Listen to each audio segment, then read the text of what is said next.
Les damos la bienvenida a este ciclo de conferencias de Filosofía de la Psicología. Es un ciclo dedicado en principio a nuestros alumnos que están en el cuarto semestre cursando esta asignatura, pero por supuesto que se hizo una invitación a toda la comunidad y bienvenidos a aquellos que pues solo por interés académico estén aquí. Fuera de la asignatura y del aprendizaje que esperamos que esto les ayude a lograr. Quiero antes de darle la palabra a nuestro moderador, al licenciado Rubén Miranda, que nos moderará efectivamente, hacer algunos agradecimientos a quienes nos han apoyado en la Facultad de Psicología, principalmente la División del Sistema Universidad Abierta y el Departamento de Publicaciones, que siempre nos hace una difusión que nos apoya mucho. Quiero agradecer también al proyecto PAPIT, que es parte, digamos, de los que abonan a esta actividad. Es un proyecto sobre indagaciones cognitivas en la enseñanza de la filosofía y de la ciencia, y también al seminario de profesores de Historia y Filosofía de la Psicología, que pues somos los que nos tratamos de organizar y nos organizamos para que ustedes tengan actividades en estas asignaturas que impartimos. Bueno, voy a agradecer la presencia también del doctor Germán Álvarez, de la maestra Nuri Domenech, por supuesto, de nuestro moderador, y bueno, la especial presencia de la doctora Isabel Reyes Lagunes, que nos honra con su asistencia a nuestra conferencia. Muchas gracias y bueno, Rubén, pues adelante.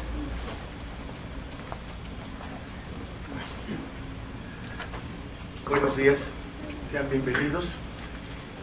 Va a iniciar estas conferencias el doctor Germán Álvarez Díaz de León con una ponencia, antecedentes filosóficos de la tradición psicosocial, y les daré algunos datos del doctor Germán Álvarez Díaz de León. Fue egresado de la Facultad de Psicología de la UNAM, obtuvo la licenciatura en 76 y el grado de maestro en Psicología General Experimental en 2004. Doctor en Humanidades con mención honorífica en 2007 por la Universidad Latinoamericana. Es profesor titular de tiempo completo, definitivo en esta Facultad de Psicología. Cuenta, ya lo vamos a ventilar, con 43 años de antigüedad. Le dando.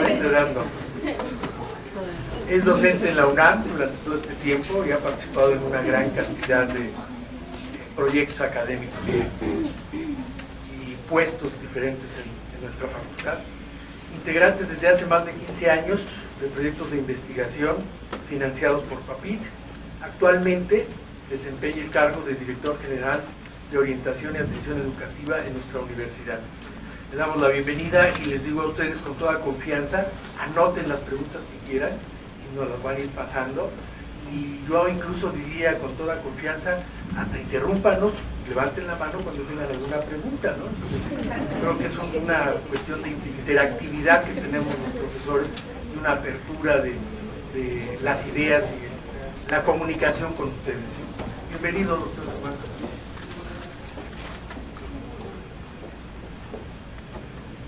Buenos días. Pues se supone que iba a moderar, no desmoderar aquí a este hombre. Obviamente me da gusto que no estemos los cuatro de la mesa solos aquí, y más gusto me da especialmente a Isa Reyes, porque va a desmentir todo lo que yo diga o va a afirmarlo, porque ella es de esta área.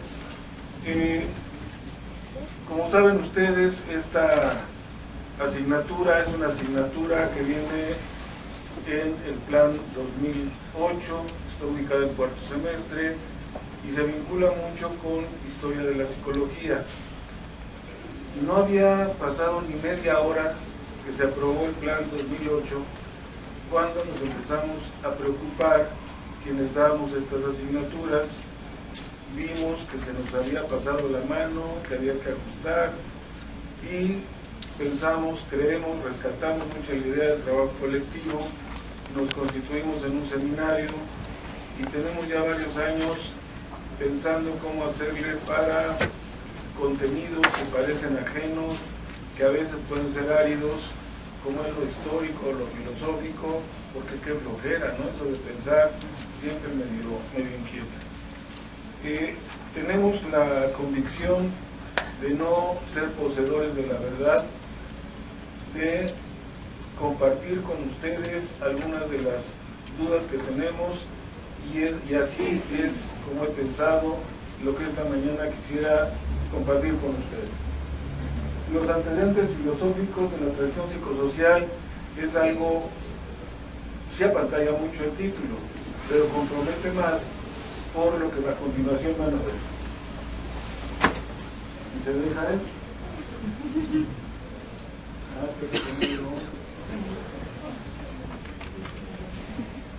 Primero, algunas preguntas filosóficas que son importantes. ¿De dónde venimos? ¿A dónde vamos? Y por amor de Dios, ¿dónde está Waldo? Tienen 2 minutos para encontrarlo, porque si no lo encuentran, me obligarán a pasar a la próxima diapositiva. Una vez roto el hielo entre nosotros, pues hay 2 preguntas que nos hemos hecho en todos estos años. Allá por los 70, sí, ya sé que no habían nacido la mayoría. Allá por los 70, los psicólogos somos muy dados a exportar modas. Y una de las tantas modas que exportamos es cómo se le dice cuando yo tengo a Freud, a Adler, a Jung, a Ferenc y tal, que dicen cosas distintas, pero en el fondo dicen lo mismo. Y eso nos pasa también con los conductistas y nos pasa con otros. Y en aquel entonces lo de hoy, lo de moda, se llamaba paradigma. Algo que fue acuñado para ciencias duras como la física. A los psicólogos se nos hizo fácil traérnoslo para acá y sonaba de mucho mundo y de mucho caché, muy de modé decir los paradigmas. Entonces, para todo había paradigma. Y el paradigma, de alguna manera, volvimos a la tentación en el plan 2008. Le causó un infarto a varios compañeros oír la palabra tradición, porque se quedaban con la idea de lo tradicional, o tradiciones y leyendas de la colonia, pero no, es un concepto sociológico, hay que echarle la culpa a Laudán, que es el que lo acuña, y lo que dice palabras más, palabras menos, es esta forma en que una colectividad científica plantea, investiga, explica algunos fenómenos. Y este concepto de tradición permitió a quienes estructuraron el currículo agrupar lo que aparentemente está desagrupado. Esto es, la psicología, para fortuna nuestra, es plural. No hay verdades absolutas aquí, sino hay miradas. Hay miradas respecto, en general todo el mundo estamos de acuerdo en que lo que estudia la psicología es objeto de la conducta.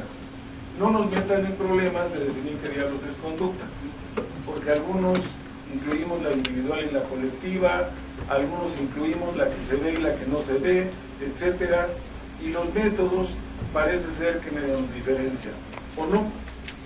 No es característico de alguien usar el método experimental, hay varias tradiciones que lo usan. Sin embargo, también el segundo término es el tema de lo psicosocial. ¿Qué es eso de psicosocial? A mí me tocó el plan 71, no había otra sido, sí, ya lo sé. En el plan 71 teníamos que esperar 6 semestres para descubrir que Wundt, que durante 6 semestres sabíamos que era el padre de la psicología experimental, que llegó al laboratorio, procesos psicológicos, y que a alguien le adjudica la paternidad de la psicología.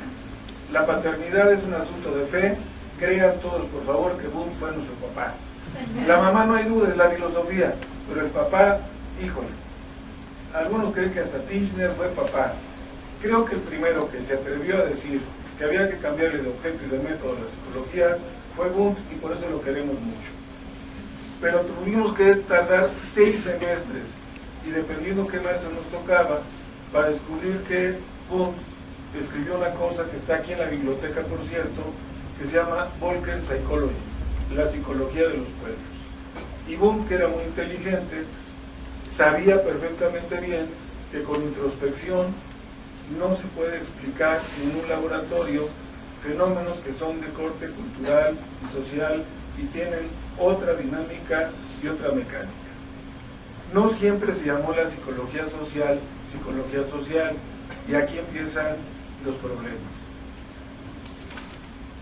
Normalmente, sobre todo en los libros anglos, las traducciones de los libros norteamericanos, normalmente, como todos nos preocupamos de la paternidad, yo me imagino como Pedro Páramo somos, no andamos buscando el padre por todos lados, a ver, ya nos hicieron, pues ya que...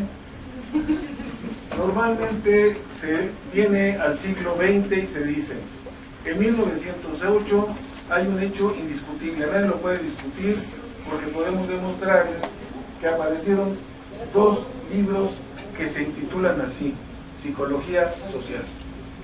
Uno de un psicólogo que es McDougall y otro de un sociólogo que es Rawls.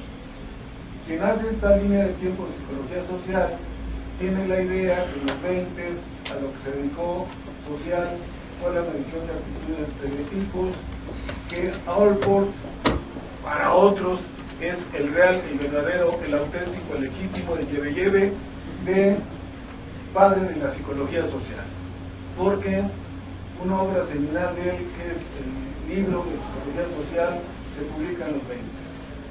Pero hay otros que afirman que no, que es Kurt Lewin, que para los 30 incluye otra manera de trabajar la psicología social, y a él, entre otras cosas, le debemos la psicología grupal. No por menos los estudios de Portland de persuasión, de los 50 de Festinger, de disonancia cognitiva, de Heller de los 60 de percepción y atribución, y algunos hablan que la psicología social está desde los 70 en crisis. Yo me atrevo a decir que todos, pero como estos es a los que tocamos ahorita, y en los 80 se beneficia mucho la psicología social, como siempre lo ha hecho de otras áreas de la psicología, y son todos los estudios de cognición social. Esta es una versión de esto. Sin embargo, más le cambiamos y encontramos otra, donde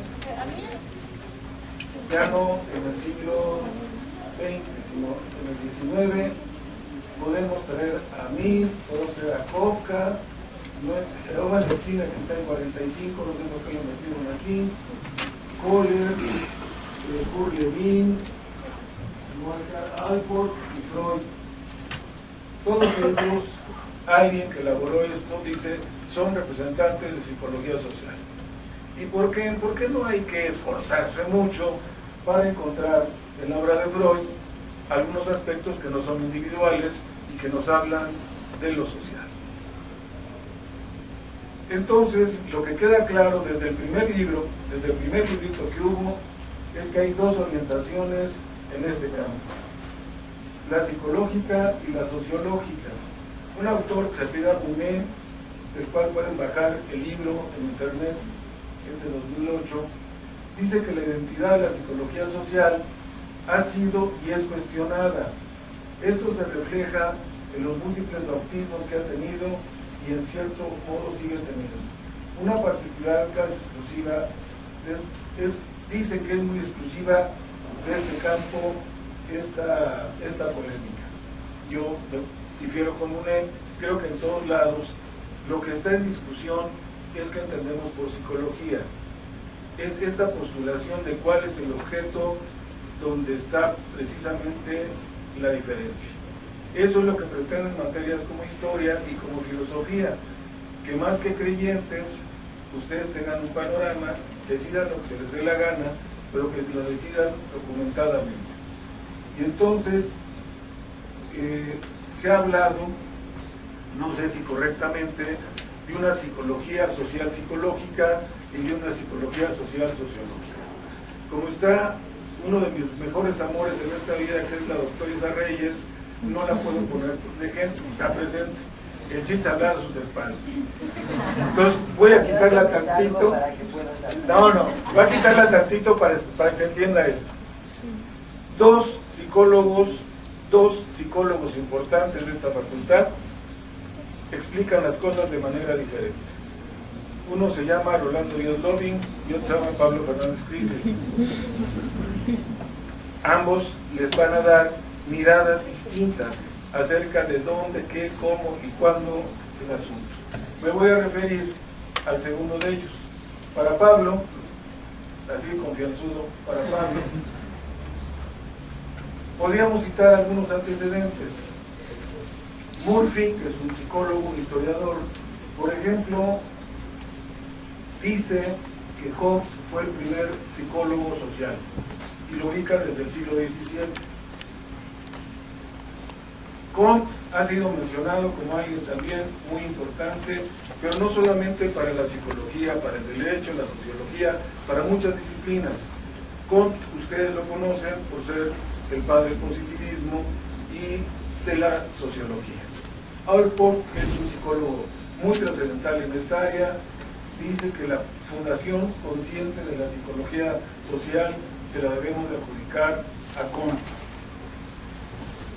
Personas como Pablo Fernández piensan que la psicología tiene un origen todavía más remoto, cuando no se llamaba psicología social. Cuando como Boone y dos autores que voy a citar ahorita empiezan a trabajar lo que se llamó Volcker Psychology, para los cuates psicología de los pueblos. Dos autores que son importantes es Lazarus y Hermann, y para que creyeran ustedes que sea alemán, pues no tengo la teoría que diga ahí, pero es obvio que de lo que se está trabajando es no la psicología individual, sino esa gran psicología de los pueblos. Y entonces tenemos autores como Comte, como Le Bon, como Durkheim, que la polémica es si sí o no los metemos al panteón de los psicólogos, porque ninguno de ellos son psicólogos, aunque su obra haya impactado mucho a los psicólogos. Nadie se puede dar el lujo de no haber leído a Le Bon.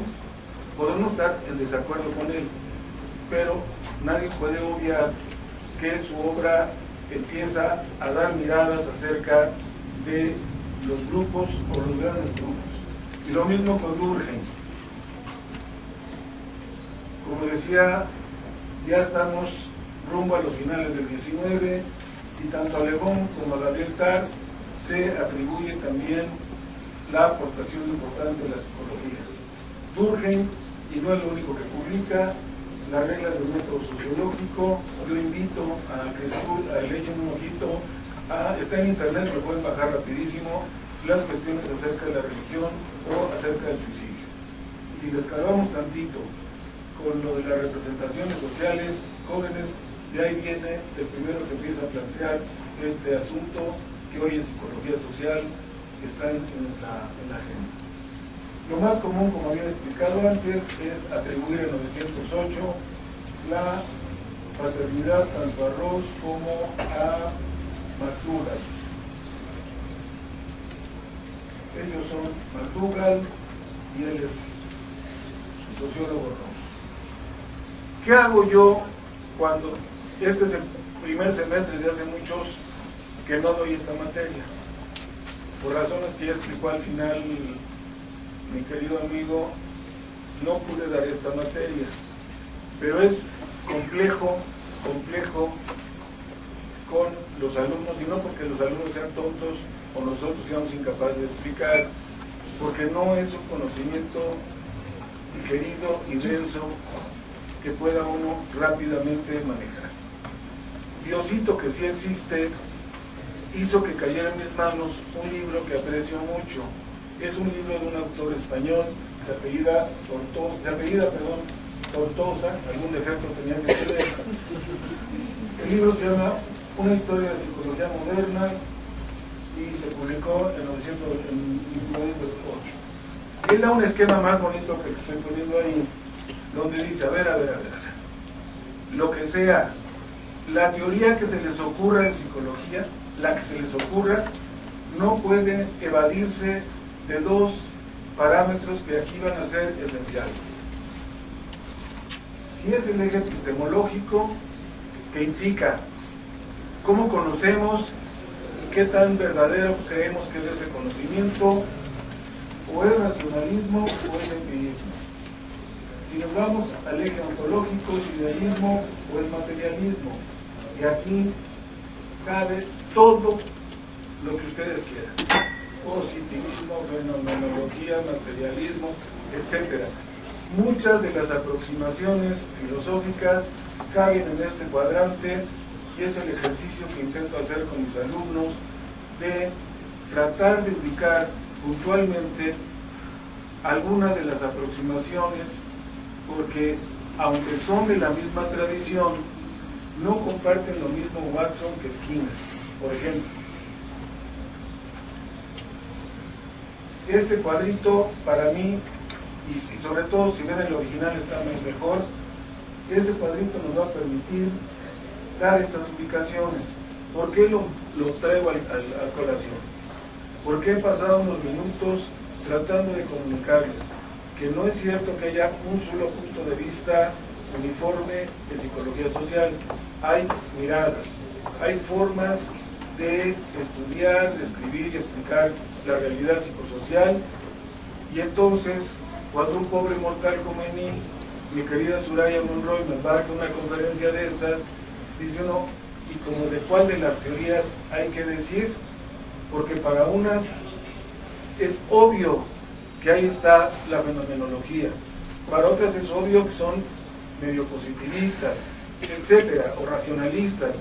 Depende qué autores y qué teorías estemos hablando en psicología social merecen hacer el ejercicio intelectual de ubicarlos.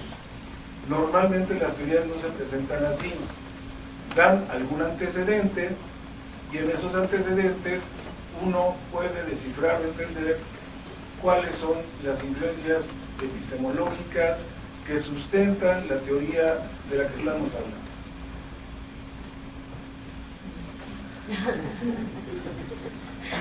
Sin comentarios.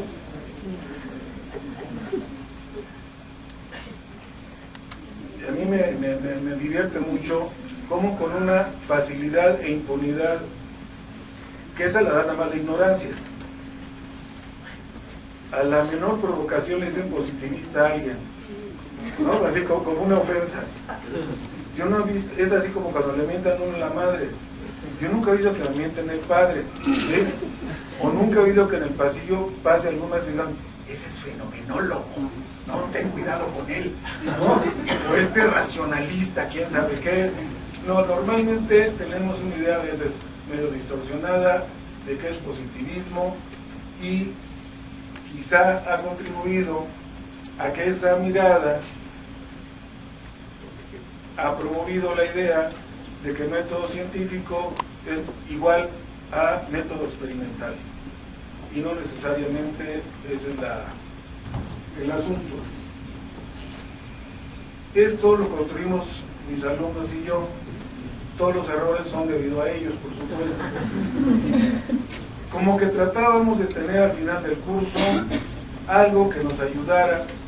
Como no sabíamos dibujar mapas conceptuales, tratamos de imaginar cómo estaba en nuestra cabeza, qué podríamos contestar rápida y brevemente cuando alguien nos dijera que alguien es racionalista. Pues es innatista, la razón va a ser primada como causa del conocimiento, y así para idealismo, así para dualismo, fenomenología, apriorismo, empirismo, asociacionismo, materialismo y positivismo, que son algunas de las aproximaciones más taquilleras para tratar de clasificar las teorías en psicología en esto. Seguramente le dejaré la presentación a Soraya para quien la quiera, o si no, por ahí viene el correo y se las mando para quien quiera el cuadrito. La autoría no es broma, es de mis alumnos y mías. Fueron de plan 2008, cada vez que había filosofía tratábamos de resolver los cuadritos para tratar de buscar las teorías. Me parece que ha habido una fuerte oleada que ha impactado o al menos de los cursos que yo he ido aquí, donde la fenomenología, que desde un principio se opuso o fue una explicación alterna a los trabajos empiristas, medio positivistas, fíjense que no me están entendiendo. Estoy hablando de Wundt y estoy hablando de la Gestalt. ¿Ya? La Gestalt nos está diciendo, no me descompongan las cosas. James las decía más bonito. Decía, a ver. La conciencia es algo así como un río. Y tú, que te gusta el análisis, compras 3 cubetitas. Una cubetita verde le llama sensaciones, a la roja imágenes y a la amarilla sentimientos. Cuando la verdad es que la misma agua.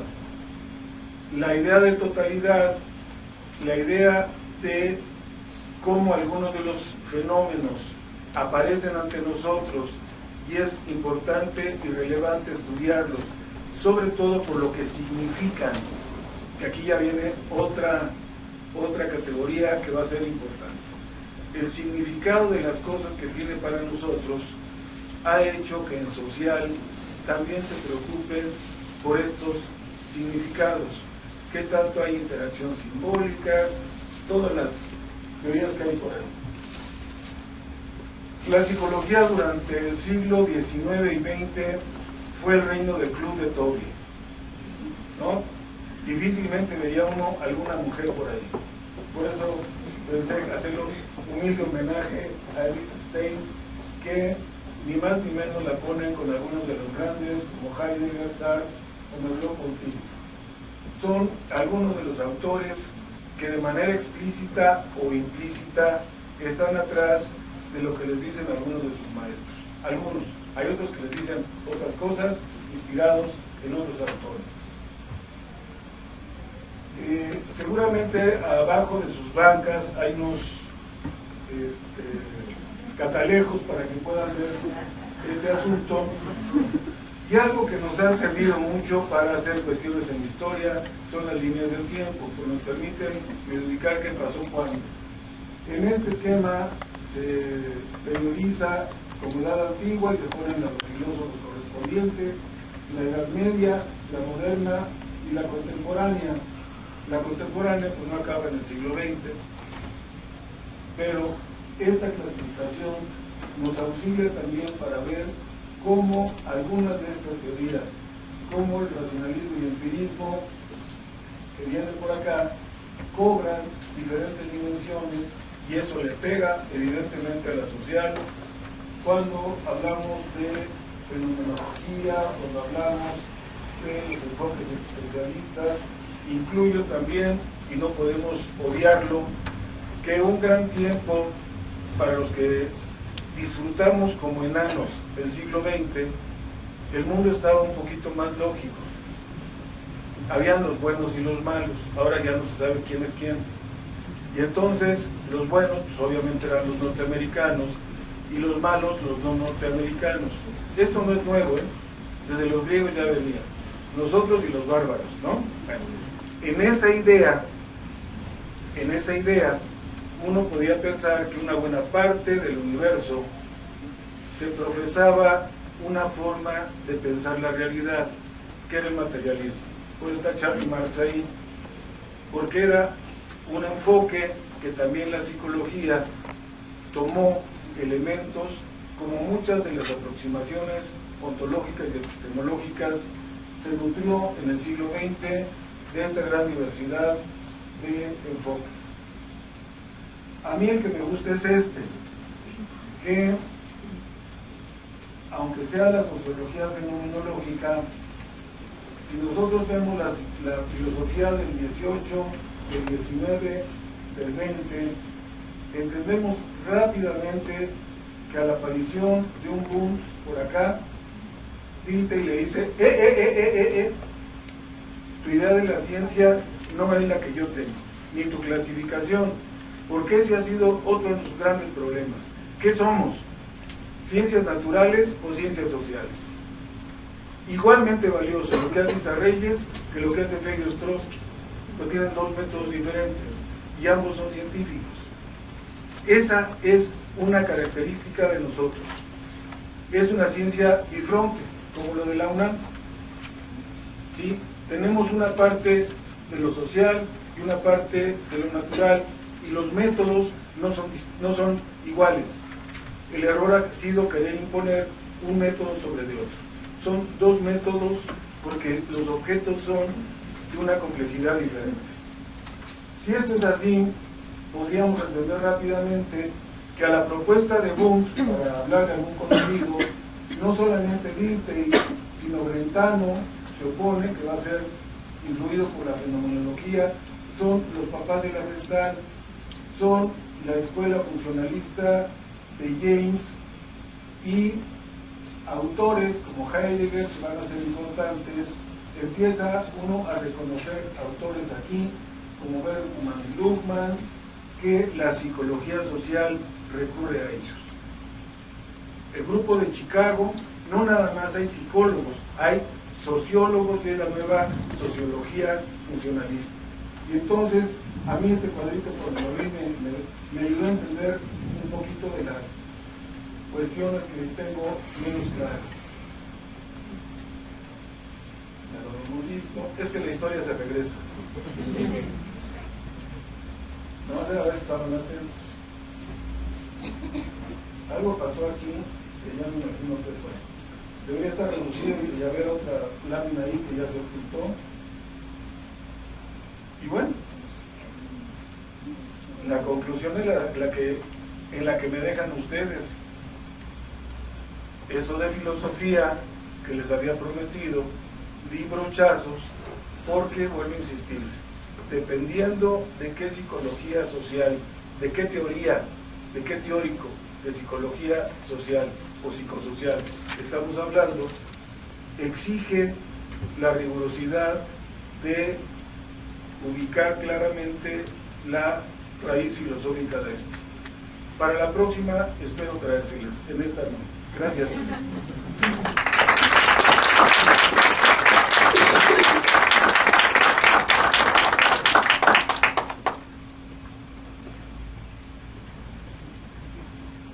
Espero que hayan anotado algunas cosas y sus preguntas para hacerlas al final.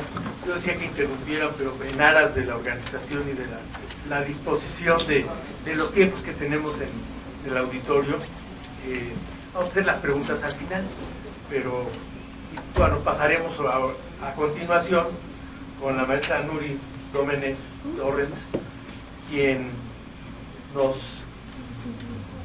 un título de su ponencia muy interesante, filias y fobias del conductismo. La maestra Nuri, aquí presente, que a continuación desarrollará su ponencia, realizó la maestría en Psicología General Experimental.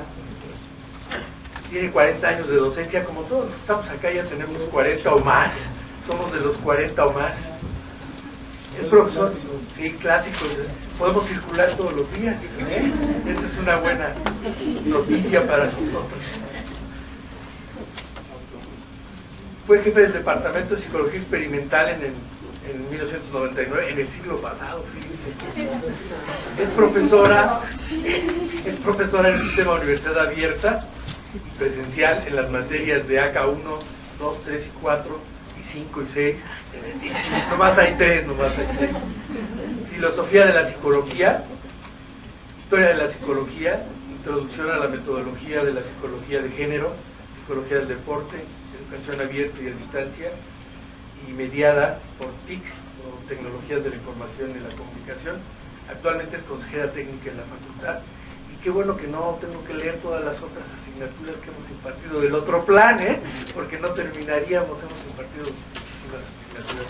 Entonces, los dejo con la maestra Nuri. Adelante.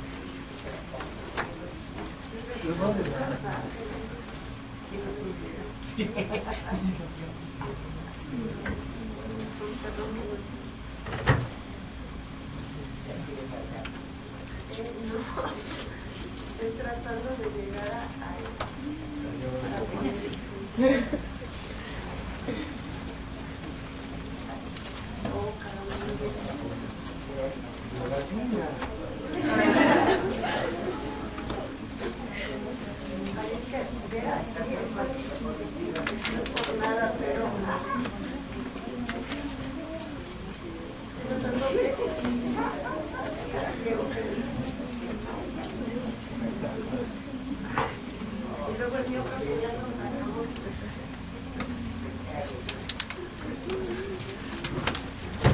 días, qué bueno que vinieron.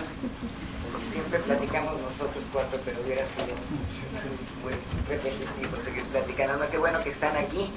Y me da mucho gusto que estemos en esta sala Silvia Macotela, porque Silvia Macotela fue entusiasta de esta corriente, hoy día más propiamente llamada tradición, como ya mencionó el doctor Álvarez, y fue muy entusiasta del conductismo. Ella incluso trajo a Skinner, en fin, hizo muchas cosas también, la doctora Reyes, aunque ya se nos fue, y... Selectivo. Selectivo.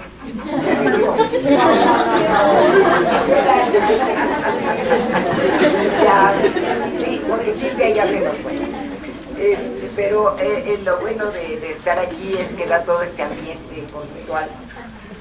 Y bueno, el conductismo también tiene su filosofía, a pesar de ser muy objetivos, también tiene su filosofía, y de eso vamos a hablar. Si los maestros de esta facultad han cumplido su cometido, que yo sé que sí, y ustedes hicieron su tarea, ya llevaron clase de historia. Y bueno, en esa clase de historia vieron al señor Watson, que es con quien vamos a comenzar esta historia, porque la verdad parece niño bueno, ¿verdad? Peinadito como de raya en medio. Como que, ¿qué le pasaría, caray? ¿Qué estaba soñando? Soñaba con la conducta. Vivía o venía saliendo de un tiempo en donde el mentalismo, la introspección, era algo que imperaba en el momento. Freud todavía vivía y empezó a abordar, junto con William James, que fue muy influyente en él, yo también, en la conducta. Seguramente todos tenemos un cuate como el que tenemos ahí, sí, el de la izquierda. Y bueno, la idea era, y si el hombre, el humano, deja de ser el centro de la creación y es alguien más dentro de toda la escala animal que se le puede tratar en términos de conducta, entonces aplica lo que le llaman la navaja de Occam, los filósofos, y que Lloyd, más cercano a la psicología, le llamó el principio de parsimonia, que es que en igualdad de condiciones la explicación más sencilla suele ser la correcta, y es lo que le aplica. Para que nos vamos por las ramas, parece como que ya le caían gordos los mentalistas, y entonces nos dice que en lugar de la conciencia debería estudiarse la conducta, y la conducta debía de ser observada. No estuvo solo, la verdad. Esto es el recuento de la filosofía, y al igual que dijo Newton escribió una carta a Hooke y le dijo que no le fue tan difícil hacer todo lo que hizo porque estaba en hombros de gigantes. Pude ver tan lejos porque viajé en hombros de gigantes. Y bueno, es lo que les pasa a los estudiosos, a los que hacen cambios. La filosofía hace una amalgama de pensamientos, a veces surge uno nuevo. A veces pienso que cuando estamos deprimidos, en vez de recurrir al psicólogo, al psiquiatra, nos deberíamos ir con un filósofo, o nos suicidamos o nos curamos, porque hace esa transformación. Nos expliquemos bueno, pues Watson había leído a Darwin, ya vimos que quiere pasar al hombre a la escala animal, o sea, quitarle ese privilegio de diferente y pasarlo ahí. Descartes ya había hablado de mente y de cuerpo, y dividió el mundo en sustancia cogitans y res extensa, que es el cuerpo humano y todas las otras partes de la naturaleza. De la Métrie, que tiene una idea muy interesante acerca de Descartes, estaba iniciando una psicología animal objetiva, y bueno, incluye también esto al hombre, o sea, quitarle ese papel superior y dejarlo en que se le puede estudiar la conducta, se le puede transformar la conducta de acuerdo a lo que hacemos con toda la escala animal. Y bueno, Cabanis, que también fue muy influyente en esta corriente, que intentó definir la mente por factores objetivos, por factores que se podían trabajar, manipular hasta cierto punto. seguimos a hombros de gigantes y el doctor Álvarez ya nos habló de dos ciencias que en un tiempo se manejaron mucho, la ciencia natural y la ciencia social. En esta escuela, cuando nosotros estudiábamos en los años 70, ya les dijo que no habían nacido, pero algunos sí, cuando estudiábamos en los años 70 se hacía mucha diferencia entre lo que era ciencia natural y ciencia social, porque llegó el conductismo arrasador y decía, esto es una ciencia natural, por lo tanto se le tiene que tratar como tal y utilizar el método experimental, que es el método de la ciencia.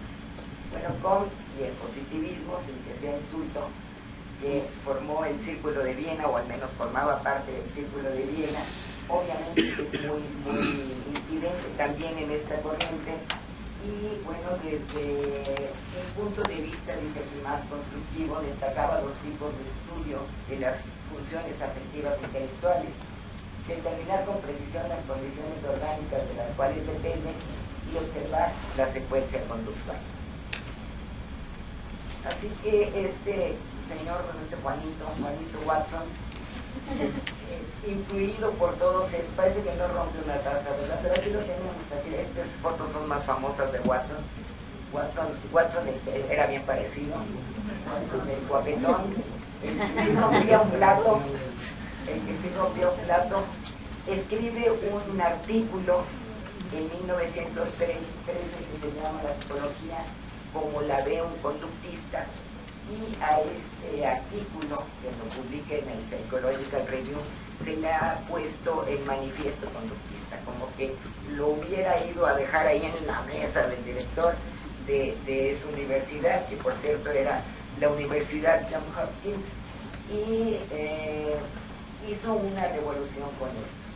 Aquí está, bueno, el manifiesto empieza hablando de ciencias naturales, de visualización de la conducta, de objetividad, y se sigue, en donde realmente lo que hace es una transformación fuerte en aquel mundo que estaba más influido por la mente, la introspección.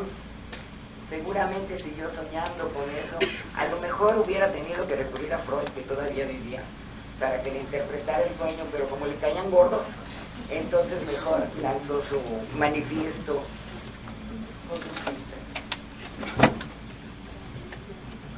Tuvo más inspiración filosófica. No podemos dejar de lado que en esta corriente incluye toda la escuela rusa, de Zenón, de Cherev, Pablo, por supuesto, que fue muy influyente, y bueno, lo que hacen es aterrizar en términos tangibles, aterrizar a la psicología, y bueno, le dan esta visión para que pudiera después él organizarla de tal manera que fue este manifiesto conductista. Se dice que Watson combinó en un solo sistema el pragmatismo de William James, que ha sido también un hombre muy interesante, el funcionalismo psicológico de Jung, lo escribe de güey, pero parece que de eso no tenía un pelo, lo incluyó bastante, el método experimental de Yerkes y el condicionamiento de Pablo. Junta todo eso y entonces saca el sistema conductista, que está basado en el determinismo, el empirismo, el reduccionismo y el ambientalismo. Estos cuatro principios fueron las que guiaron a la labor de Watson. ¿Qué siguen? Bueno, pues si nos vamos un poquito a la historia, lo que encontramos, y es porque vamos a entrar en cine, de los mayores influyentes también, a lo mejor el más viejo, el histórico, fue Francis Bacon, y sobre todo en Max, que era un físico, en donde, bueno, ahí se aplica todo este sistema experimental y que la psicología acuñó y lo trajo para acá. En la misma idea de que nos diferenciamos de los animales, pues sí, a lo mejor de muchas cosas, pero si son las herramientas que usamos, pues ya les puse un castorcito que usa herramientas, transforma el ambiente, hay lenguaje, a lo mejor no bailamos como las abejas, pero también nos comunicamos sin necesidad de vocalizar. Y bueno, aquí hay mucho, pero lo que les quise poner es los seguidores de Watson en cuanto al conductismo, y sobre todo Skinner, que decía que las ideas de Darwin, los sistemas y concepciones maquianas y el pensamiento filosófico de Bacon habían sido su inspiración. Lo que hace Skinner después de Guthrie, Hull, Tolman o a lo mejor de los contemporáneos, lo que hace es Skinner es transformar un poquito el conductismo en lo que se dio por llamar el análisis experimental de la conducta. Ya los conductistas ahora eran analistas experimentales de la conducta, a lo mejor se sienten menos agredidos, porque hoy en día me encuentro gente que dice, no, yo no soy conductista, como si fuera, como muchas mujeres cuando dicen, no, yo no soy feminista, como si no me fuera a casar. Yo no soy conductista. Bueno, pues son analistas experimentales de la conducta, porque lo que hacían era analizar la conducta, y lo que analizan son los procesos de conducta, que son muy parecidos a los que tienen los otros animales, y digo los otros porque nosotros también lo somos. Si metemos a una rata a una caja de Skinner, así el ejemplo más extremo, pues la va a oler, la va a fisgonear, va a buscar la salida, y si nos meten en un cuarto, a lo mejor nosotros no lo olemos, pero sí lo tentamos y buscamos también esa salida. Lo que se extrapola, se decía, es el proceso. Y bueno, me pidieron las fobias al conductismo. Y las fobias al conductismo son muchas. La verdad es que como llega arrasando con muchas concepciones, también tiene muchos detractores y muchos críticos profundos. Creo que de las críticas más fuertes que se han hecho es que es reduccionista, que no ve al individuo en toda su cognición, en todo su potencial de creatividad, altruismo, sino que lo ve nada más resolviendo problemas. Y bueno, que tiene un ropaje moral, porque trata al individuo de una manera muy manipulada. Estas son las ideas y las fobias, digamos, al conductismo. Aquí tuve que pensarlo, porque eran filias y fobias del conductismo. Bueno, pues sus filias ya las pusimos, y sus fobias es el introspeccionismo y el mentalismo, pero filias y fobias hacia él. Bueno, pues hay muchos que están afiliados al conductismo. Aquí en la escuela tenemos muchos maestros que todavía hacen investigación, y digo todavía no de manera deleznable, sino todo lo contrario, pero hacen esta investigación desde el punto de vista conductual, analista de la conducta. Tenemos aquí un representante que es Raúl Ávila, que ahora ya no trabaja con ratas desde hace mucho tiempo, pero lo podrías hacer con ratas también, la satisfacción marital y todo eso, ¿verdad? Por supuesto, con mucho análisis moderno, estadístico, moderno y antiguo, estadístico, y bueno, se sigue haciendo, porque saben que pues no se ha muerto, el conductismo no se ha muerto, sigue vigente. Ahí les puse unos nombres de los diferentes nombres que he ido adoptando. El conductismo está como medio novedoso, lo dejó como seleccionismo, porque en la concepción conductista no se habla de salud y enfermedad, sino de disfuncionalidad de la conducta. Este concepto de si estamos enfermos o no estamos enfermos es para otros hitos de la psicología, a lo mejor la clínica sí lo usa mucho, pero es una disfuncionalidad de la conducta, y esta disfuncionalidad se supone que estará de acuerdo con los cambios en el entorno, la cultura también, no se niega la cultura. Sería bueno que leyeran partes sobre el conductismo, se llama el libro de Skinner, en donde habla de estas cosas. Nosotros lo tuvimos que leer en inglés porque todavía no traducían en esa época las editoriales, pero ahí es donde se habla de lo que es, digamos, el mentalismo para el conductista, si es que se puede llamar así, el pensamiento para el conductista. Y bueno, también hay una relación fuerte entre lenguaje y pensamiento, y yo he pensado que son los principios, aunque en algunos lugares lo hacen un poco distorsionado, de la programación neurolingüística. Bueno, pues esto es la filosofía del positivismo, cómo llegamos a esto, y bueno, pues espero que sigamos viendo sobre hombros de gigantes a lo lejos y sigamos avanzando, y que cada uno de los hitos de la psicología no los maten los otros hitos, sino que sigan adelante. Gracias.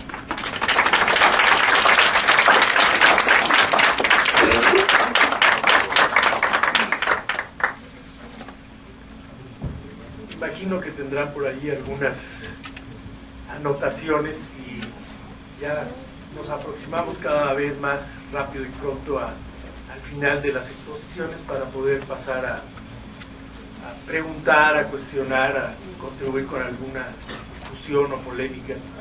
Pues ahora la tercera conferencia que tendremos es a cargo de la doctora Soraya Monroy Nast, y se titula Filosofía, Ciencia y Psicoanálisis. Les diré algunos datos de la doctora. Es profesor titular C de la Facultad de Psicología en nuestra universidad. Participa en el PRIDE con un nivel D.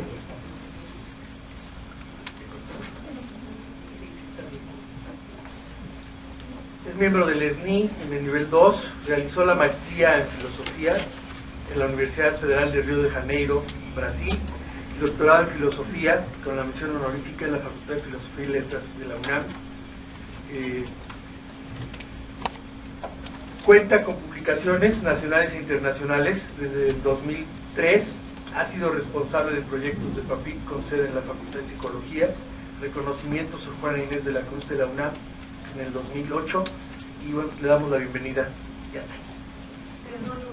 Es que lo apagué y no quería perder demasiado tiempo. Y además, que no le atino al ratón, no tengo la mano, es que medio usted. No, ya estoy reprobada. Ya mero. Bueno, pues muchísimo gusto de estar con ustedes esta mañana, y nosotros vamos a hablar de algo relacionado con lo que mis compañeros también han mencionado en algunos momentos y que hace parte de esta asignatura Filosofía de la Psicología. Algunos alumnos, los que sí llevan el programa, sabrán que la primera unidad la dedicamos a asuntos de la naturaleza de la ciencia. La segunda unidad trabajamos con controversias, y bueno, pues vamos a tomar un ejemplo que a mí me parece interesante de una controversia respecto a la naturaleza de la ciencia, que nos ilustra con el psicoanálisis pues un poco estas heterogeneidades y esta diversidad, no solo en el pensamiento de la psicología, sino también de la propia ciencia. Yo quiero iniciar mencionándoles un estudio reciente de Holmes y Baines, que encuentran ellos en una amplia muestra de estudiantes de psicología en los Estados Unidos, que reportan gran interés por las actividades prácticas y menos por las científicas. Créanme que nosotros no conocíamos este trabajo cuando participamos en el cambio del plan de estudios, pero de alguna manera teníamos la intuición de que algo así pasaba. En muchos de nuestros estudiantes sabemos que hay un interés por un saber hacer, pero estas asignaturas o estos temas que requieren de una reflexión diferente no suelen ser tan interesantes. De una reflexión diferente quiero decir una reflexión teórica en muchas ocasiones. Entonces lo que ellos encuentran es que hay poco interés de los estudiantes acerca de la psicología como ciencia, y no ven la relación de este conocimiento con su intervención en la práctica profesional, lo que es terriblemente preocupante. O sea, si algo debiera guiar la práctica profesional del psicólogo y prácticamente de cualquiera, pues es el sustento teórico, las explicaciones respecto a por qué sucede o se da el fenómeno que sea sobre el que se va a intervenir. Entonces, intentamos que en este plan de estudios ese tipo de reflexión pues estuviera presente. Fíjense incluso el título del... Ay, dijiste que con eso, pues, aquí. El título de la psicología es una ciencia, al menos algunos estudiantes lo piensan. Realmente pues es algo que nos debe inquietar. En el área de formación general del nuevo plan de estudios, introdujimos estas dos materias, historia de la psicología y filosofía de la psicología, como una propuesta, aunque había algo semejante que se llamaba teorías y sistemas psicológicos en el plan anterior. En realidad la idea es que se trataba de presentar los sistemas o las teorías contemporáneas, aunque algunos profesores la utilizaban para enseñar historia. Esta, digamos, una modificación donde explícitamente estuviera la historia de la psicología en el primer semestre, abriendo, digamos, esta idea de que hay una heterogeneidad en la disciplina, que son diferentes las tradiciones, tanto en la disciplina como en el plan de estudios. Por supuesto que en el plan de estudios no abarcamos todas las posibles tradiciones con sus teorías, concepciones, en fin, sino solamente las que resultaron pues más relevantes. Sería imposible incluir todas las posibilidades, pero sí las que los profesores de esta facultad pensaron que debían incluirse y que tenían ese lugar relevante como tradiciones. Pero sí hay una perspectiva importante y que a veces es distinta de otras escuelas, y es que en esta facultad se ha insistido en que la psicología es una ciencia. Por mucho tiempo el conductismo era la concepción dominante, digamos, y casi se entendía que era una ciencia porque se seguía la concepción conductista de manera hegemónica. Esto, digamos, ha tenido muchas transformaciones en la historia de nuestra propia facultad, y se trató en este plan de estudios que las distintas tradiciones pues tuvieran la misma oportunidad. Germán lo mencionaba cuando decía, tuvimos que esperar hasta el sexto semestre para conocer de la psicología social. Bueno, hoy el plan de estudios nos permite conocer de la psicología social o de la clínica desde los primeros semestres. Entonces, creo que pero la idea es que los alumnos se planteen y reflexionen acerca del carácter científico de las distintas tradiciones, en lo que eso puede significar. Por eso, la reflexión que desde la filosofía de la psicología se ofrece intenta presentarles a ustedes el tema de la naturaleza de la ciencia, por una parte, de una manera introductoria, y las concepciones, o más bien las consecuencias de diferentes concepciones acerca de la cientificidad en esas tradiciones psicológicas que ustedes estudian a lo largo de esos primeros 4 semestres. Bueno, el autor que nos ha parecido más oportuno y adecuado para esas primeras reflexiones sobre la naturaleza de la ciencia es Gempel. Él es un filósofo de la ciencia que hace una crítica al inductivismo estrecho. No es alguien que está en contra de la inducción en la ciencia, pero sí piensa que bajo una concepción racional, teórica, es que se comprende la experiencia, lo que se pone a prueba en la ciencia. No es algo que pueda salir de la observación sin más, sino que las concepciones previas, teóricas, incluso las propias hipótesis, son muy importantes para el quehacer y la construcción de la ciencia. Esa es una de las ideas y vamos a referirnos en un momento a algo más. También tomamos un texto de Guérin, esto ya en la segunda unidad, que nos permite conocer sobre la filosofía de la psicología y sobre la filosofía de la ciencia, también en un contexto histórico tanto de la psicología como de la ciencia. Y bueno, pensamos que estos textos nos ayudan a que ustedes vayan construyendo esos criterios, y completamente de acuerdo con lo que Germán planteaba, no queremos hacer creyentes, sino queremos que ustedes tengan diferentes opciones y para la reflexión y la decisión, digamos, de aquello en lo que ustedes están trabajando profesionalmente o de los campos a los que van en los siguientes semestres. Bueno, optamos por este trabajo con controversias porque el estudio de controversias científicas y filosóficas ha dado buenos resultados en otras áreas. de alguna manera esta estrategia que va por controversias puede ver casos en donde las hay o modelos generales en donde se presentan estas controversias.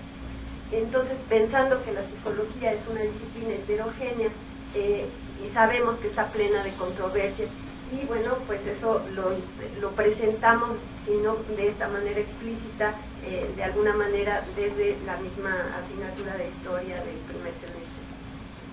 El ejemplo que tomamos aquí es el de Bunge y el de Klimovsky, que discuten acerca del psicoanálisis. Es una polémica, digamos, intencionada. Bunge no escribe un texto, bueno, ahora lo vamos a ver en el 69, y hay de alguna manera en el trabajo de Klimovsky posterior a esta época ciertas respuestas.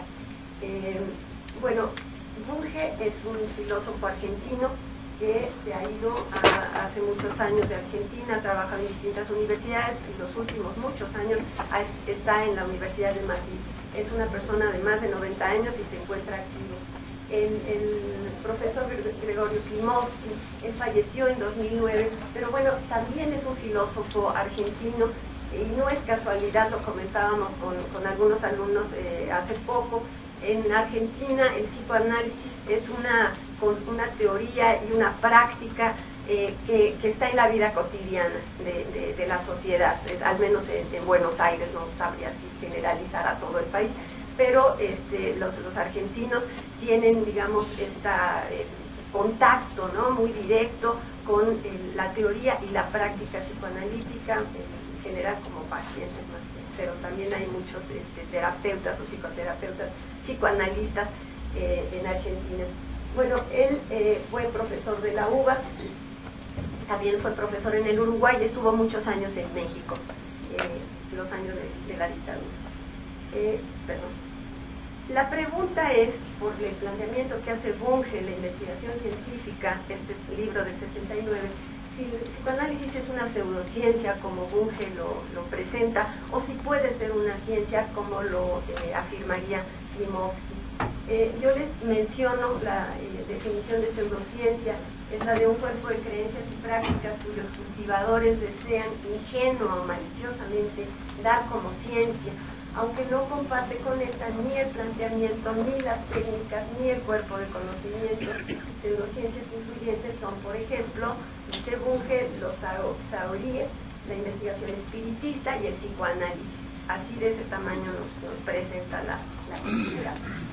El cuadro, que también pertenece al trabajo de Bunge, presenta en este extremo la pseudociencia, el conocimiento técnico, el conocimiento común, digamos como la base de una pirámide, y por supuesto la ciencia en la cumbre, como digamos pues ya un conocimiento sólidamente establecido, distinto de la pseudociencia, porque la pseudociencia no sería capaz de fundamentar, no se negaría a ello, no sería capaz de contrastar, y para Bunge, esto es muy importante decirlo, contrastar, poner a prueba significa hacerlo solo de manera experimental en este momento, digamos, en el que está planteando esta crítica, y también nos va a decir que no hay un mecanismo corrector, y por lo tanto una disciplina como el psicoanálisis pues podría catalogarse igual que concepciones espiritistas o de los saoríes, que no estoy segura si ustedes saben qué es, pero se refiere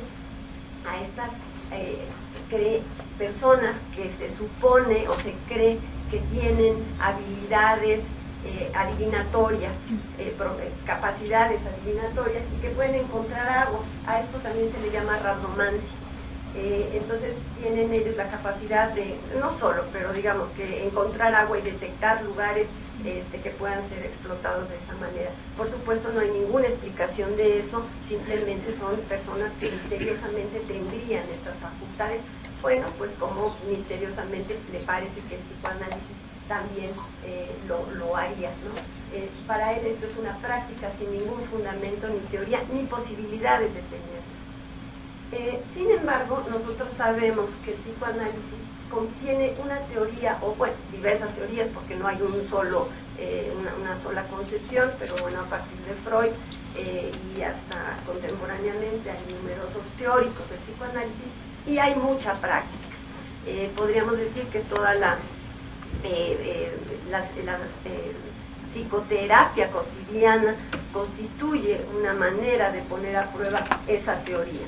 Ya la sistematización que de esto se haga, bueno, puede ser variable, pero por supuesto que no estamos hablando de un psicoanalista con poderes adivinatorios acerca de los problemas que tal vez el paciente presenta, sino de alguien que está bajo una teoría o bajo concepciones teóricas bastante trabajadas y discutidas, está actuando, interviniendo en una situación clínica. Entonces, bueno, eso sí parecería que da algunos rasgos distintos. Y es un poco, son algunas de las cosas que Klimovsky nos va a mencionar en este trabajo acerca del carácter científico del psicoanálisis, ya del 97, ustedes ven muy posterior a la obra de Bunge, pero en donde él va a reconocer que hay una falta de unanimidad que va desde lo adverso que Bunge plantea. Por eso les digo, Klimovsky sí está discutiendo con Bunge, no hay un diálogo en esta controversia, hasta lo simpatético de este autor Wilson. Bueno, pues, ¿qué caracteriza la metodología científica? Sería lo que tendríamos que preguntarnos para poder comprender mejor esta controversia. Y bueno, pues podemos decir que tampoco hay un acuerdo, y es parte de lo que en esa primera unidad estamos tratando de plantear a partir de los textos de Gente, que mientras hay concepciones tanto inductivas como deductivas, bueno, ¿en qué consisten estas? ¿Qué consecuencias tienen unas y otras? Que los tipos de contrastación no son solo experimentales, sino que hay contrastaciones, es una palabra además que en español a veces no la entendemos en el sentido coloquial, no nos guía adecuadamente, pero contrastación significa poner a prueba, y que la puesta a prueba en la ciencia tiene muchas otras posibilidades que la sola experimentación, que es solo una manera de poner a prueba. Nosotros sabemos que hay contrastaciones que se llaman no experimentales, que suenan como a no científicas, pero no quieren decir eso, sino que simplemente se reconoce la posibilidad de manipulación en un laboratorio, que implica el esperar que los fenómenos acontezcan naturalmente, y por lo tanto muchas disciplinas que son de las ciencias naturales tienen que optar por ese tipo de contrastación. Ustedes saben que alguien que estudia los volcanes o un astrónomo no manipula los fenómenos que estudia. Puede esperar a que suceda el eclipse o la erupción, pero justamente la contrastación que hace es no experimental. Hace mediciones y llega a conclusiones, pueden generar modelos. En fin, la ciencia tiene muchas otras formas de poner a prueba las cosas. Y eso es parte de lo que estaría en esta discusión para aceptar algo como científico o rechazarlo. De qué manera nosotros nos estamos ubicando en la inducción, en la deducción. Otro problema muy importante es el papel que se le da a las entidades teóricas. Nuri nos hablaba del conductismo, y en muchos momentos, digamos, la propuesta del conductismo en muchos autores ha sido una propuesta donde las entidades teóricas les parecían generar falta de objetividad y por lo tanto las rechazarían en favor de una concepción descriptivista, ¿no? de tener un objeto observable y de describir la conducta sin apelar a cuestiones no observables. Las entidades teóricas, por supuesto, que refieren a cuestiones no observables. Y disciplinas, como lo menciona Guérin en su texto, como la física, por supuesto que están llenas de entidades no observables, entidades teóricas. Entonces, un poco el asunto es preguntarnos hasta qué punto, cuando nosotros decimos el psicoanálisis no puede ser una ciencia porque tiene entidades inobservables teóricas, como es el inconsciente, pues estamos realmente usando un argumento propio de la filosofía de la ciencia y de lo que la ciencia misma hace cuando está construyendo sus explicaciones. Otras disciplinas tienen, como lo menciono, entidades teóricas, entonces no sería el argumento ese, sino digamos que hay otros elementos que poner en consideración, pero por mucho tiempo ha sido una de estas discusiones importantes en cuanto al objeto de la psicología. Si nosotros vamos a aceptar que hay cuestiones mentales, pues estamos en las entidades teóricas inobservables. Si nosotros vamos a aceptar que solamente aquello que se observa es parte de lo que la psicología científicamente puede estudiar, pues nos coloca en otra concepción. Por eso lo importante, digamos, de tener una visión no estrecha respecto a la ciencia, sino una visión amplia. Klimovsky hace algunas afirmaciones como en relación a su defensa del psicoanálisis, diciendo, por ejemplo, que considera que el psicoanálisis está en buenas condiciones para una inserción epistemológica correcta en el universo de las teorías científicas, una visión completamente distinta de la que había presentado Bunge en el 69. Y en cuanto a obstáculos epistemológicos, por ejemplo, él reconoce, dice que el primero, al estilo de la prédica de Mario Bunge, se los veo porque además está ilegible, ¿no? Es la negación sistemática por parte de algunos epistemólogos del carácter científico de las teorías psicoanalíticas.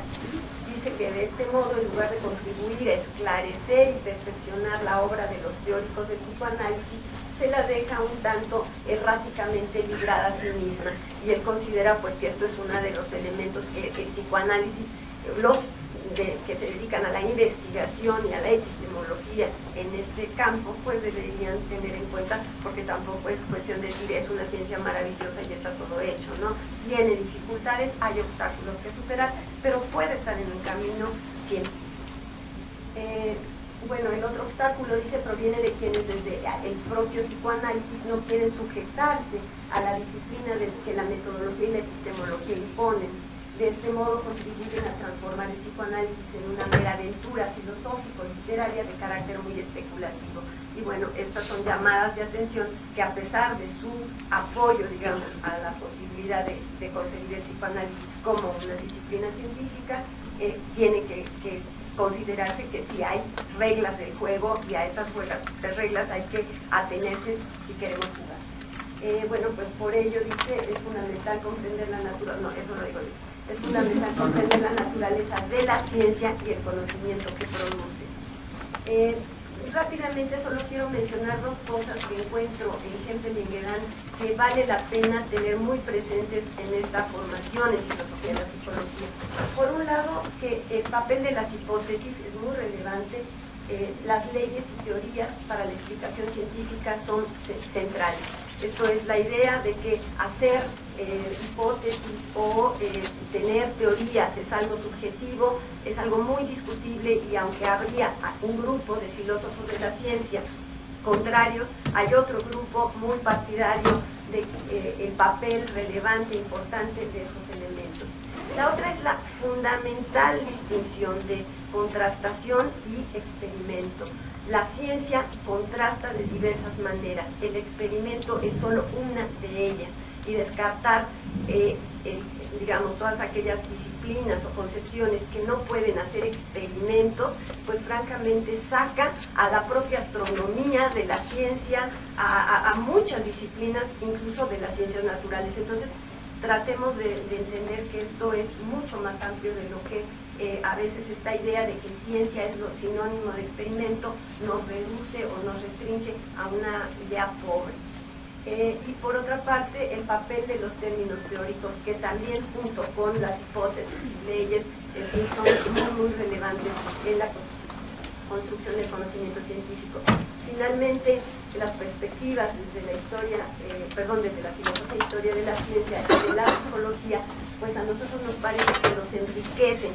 Yo sé, como Holmes y Baines lo mencionamos al principio, que para muchos estudiantes el hacer es algo importante, y la reflexión teórica acerca de ese hacer no la ven como tan importante, pero yo espero que podamos irlos convenciendo con estas asignaturas, con estas actividades, que es muy importante para ustedes tener esa perspectiva, que la filosofía y la historia de la disciplina los enriquecen y les permiten entender mejor esa práctica que ustedes aún no tienen, pero que van a tener en los próximos semestres.